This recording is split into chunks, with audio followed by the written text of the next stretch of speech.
quiet life. Scott Lang is back to being a local hero and best-selling author. He narrates the joys of ordinary life, walking with Cassie, visiting Hope's lab, and enjoying coffee with Luis. But there's an underlying tone. He feels like his time as a hero may be over, and he's unsure if that's good or bad. Strange signals. Cassie and Hank monitor quantum signals at PIM Tech Labs. They detect erratic pulses that form impossible mathematical patterns. Janet recognizes them from her time trapped deep in the quantum realm. Signals tied to a region she calls the Forgotten Zone, a realm even Kang avoided. Multiversal cracks. Dr. Strange visits Scott through a portal. He reveals the multiverse is destabilizing, with fault lines spreading from the quantum realm. He warns, something is rising, something old that predates Kang. Strange says he can't intervene directly. It's quantum-based, not mystic. It's up to them. Cassie's mistake. Determined to prove herself, Cassie activates a prototype quantum stabilizer.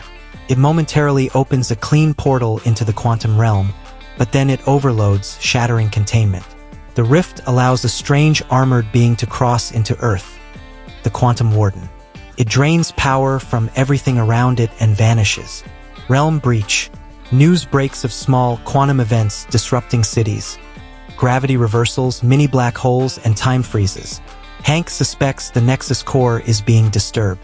Janet panics, saying if the core fractures, entire timelines could implode. Ant-Man returns.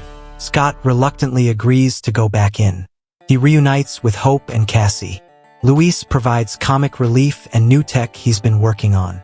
They prepare for a full expedition into the quantum realm to stop the disturbance at its source. The Forgotten Zone. Inside the quantum realm, they journey into an area no one has entered, where light doesn't travel in straight lines and time shifts randomly. They encounter decayed structures, twisted landscapes, and watch a civilization age and collapse in minutes. Strange creatures flee from the Warden. The Quantum Warden's origin. They meet an ancient being named Kelt, a former protector of the Nexus core. He explains the Warden was designed to guard the core, but exposure to entropy corrupted it. Now the Warden wants to reboot the multiverse to end all suffering by erasing everything first. Betrayal within. A survivor named Eris claims to be a freedom fighter trying to stop the Warden. The team trusts her, but Cassie is suspicious. Later, it's revealed Eris is loyal to the Warden, believing destruction is the only way to cleanse a broken multiverse. Lost in time. A quantum storm splits the team across time. Scott relives his memories of prison, fatherhood, and becoming Ant-Man. Hope sees a future where she never returned from the realm. Cassie meets a future version of herself, a battle-scarred leader who says, "We failed. You can't." They struggle, but each gains new resolve. Kang's message. They discover a hidden chamber where Kang, the one they defeated, left a message.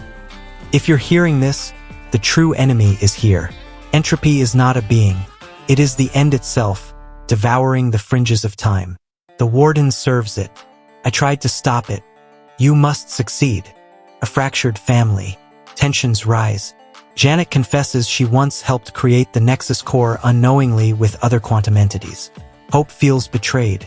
Scott doubts his worth, thinking he's just a guy in a shrinking suit.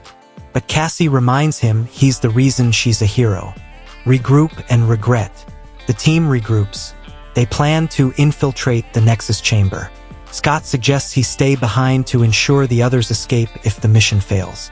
Cassie yells at him not to pull another self-sacrifice move. He promises not to, but we can see he's already made his decision. Entropy awakens. The Warden activates the Nexus core, releasing entropy, a vast, shifting void that speaks in fractured voices. Reality trembles. Parts of the realm and Earth begin collapsing into nothingness. Eris, realizing she was wrong, sacrifices herself to buy the team time. Multiversal help.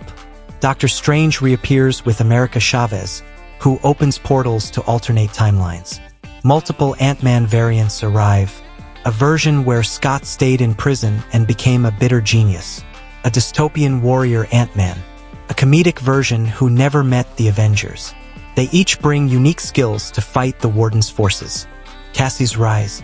Cassie organizes the younger heroes, including Chavez and a variant of Kate Bishop, to guard the Nexus from collapsing timelines. She leads them with bravery, maturing into a true leader.